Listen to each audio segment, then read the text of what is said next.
Alright, do you want to go first or do you want me to go first? I want you to go first so I can draw strength from you. Okay. But I also want to make you too scared after that. We'll see. It's not super creepy.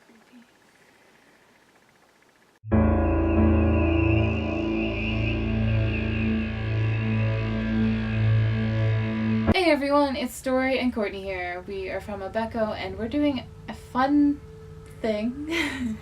Not fun. For me, it might be fun. Spooky ghost stories that are gonna make How me cry. long can you last? Is that what I?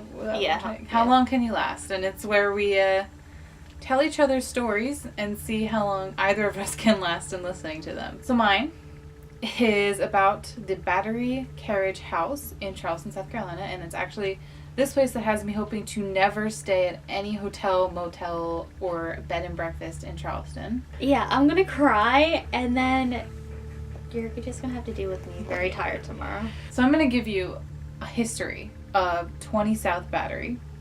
On June 7th, 1843, Samuel Stevens purchased the land. He was a commercial agent for owners of plantations, so he had a lot of fucking money. The original house he built isn't actually the structure that's standing today, and I will talk about that later, about why. It burned down. Surprisingly, no.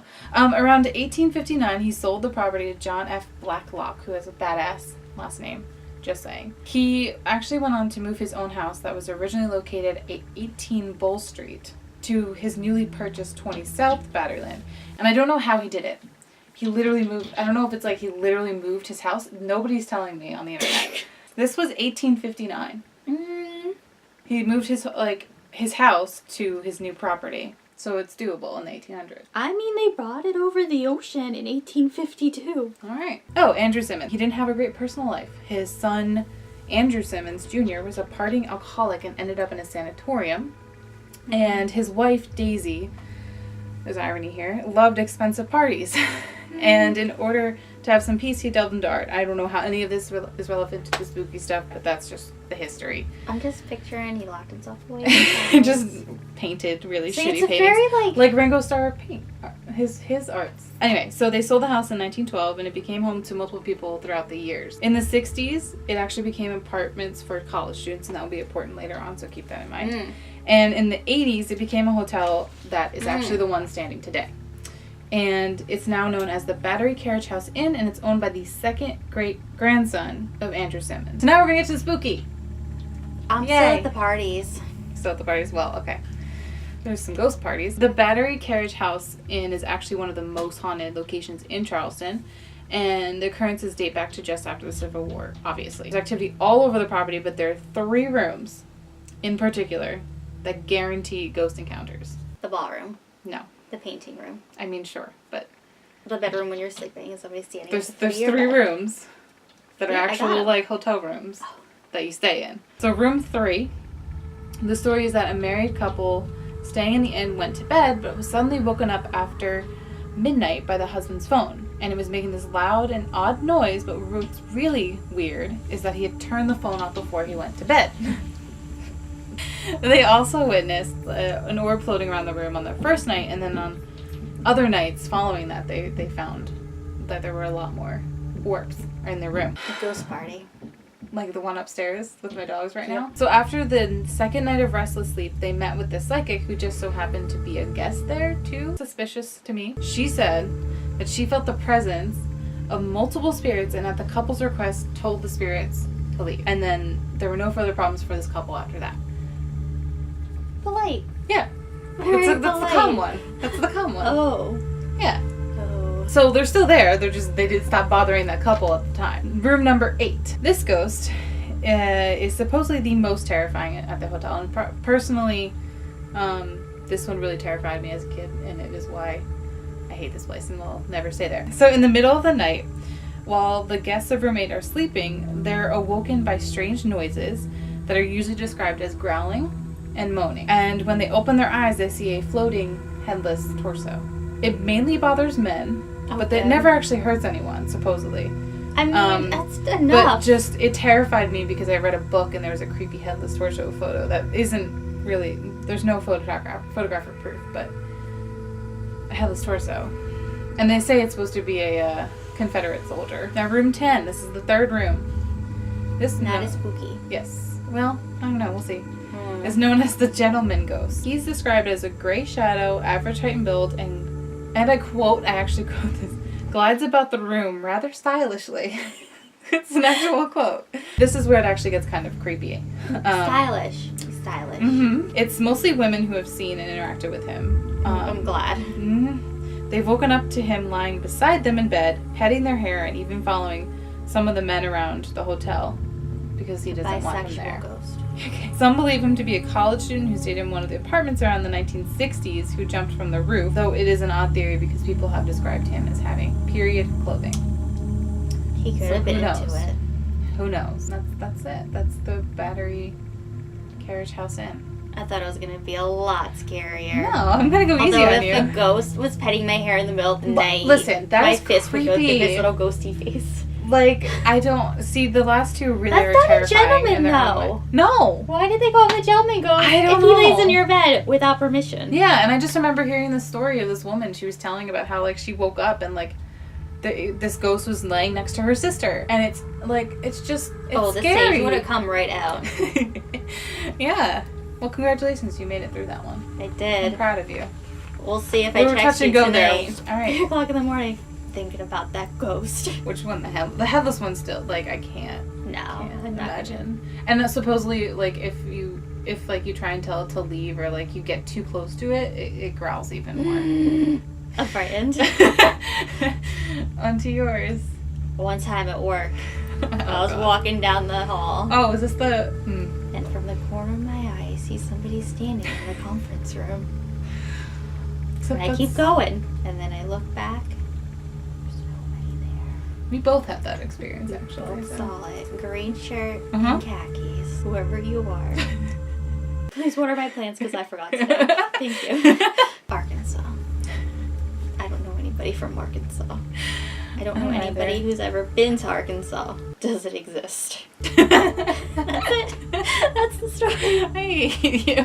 Highway 365. Guy's driving down the road in the middle of the night, and he sees a girl in a white dress standing on the side of the road, and it's raining. Of course it is. So he pulls over, and she asks him for a ride home. He says, okay. They do in the 70s. Unless it was that guy yesterday who was trying to hitchhike. I don't know if he ever got a ride. Why didn't you just wait for the bus? Anyway, you know what? Back to your story. Do you think bus drivers see a lot of ghosts? Yes. You're on the road a lot. So, he lets her in the car, and he puts his jacket around her shoulders. She's wearing a white dress, and it's raining, and she's cold.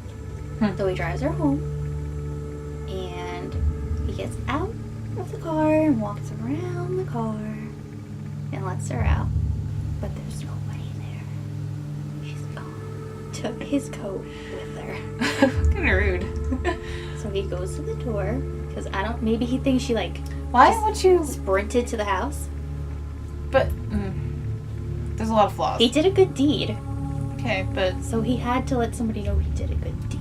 of course he does. He's a man. He opens the door, and either her mother or her father answers. Wait, they never know? What? They don't know which... Well, Which parent it one was? said mother, one said father. Okay. It wasn't raining in one story, but I think raining's better. So they said, oh, that's my daughter. She died 4 years ago, and she hitchhikes every once in a while. What if they were fucking with him? I hope so. Like, what if they, like, were like, we're just gonna fuck with this guy today. Yeah, you definitely drove a ghost home. Story's not over. I guess he chit-chats. Maybe they invite him in for tea, because everybody's polite in Arkansas. Apparently. They are. Never been. I don't know. Well, we've already established this place doesn't exist, so. They tell him her name, I guess. What's the name? You can I believe keep that. finding a lot. Look, this is the most complete story I can find. He goes to her grave. And what does he find? Her grave. And also, his coat. Does this grave confirm that she died like however many years ago? Yes. And I'm gonna assume her name was on it. We just don't know it. But he gets his coat back. That's Okay. the important part of the grave, not her course, name of or course. her date. Now he his can jacket. be warm in the rain at night. And in the pocket Oh. was a note that said, thank you for the lift. The end. That's kind of scary. That last part's a little creepy. You're welcome. I added it right now. Okay. That's the only part that creeps me out in this entire thing. That the jacket note. transported to the graveyard.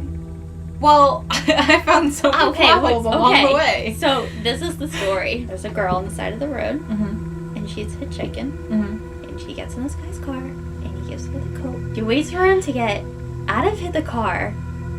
She jumps into the back seat and hides. All right, so she hides in the back seat.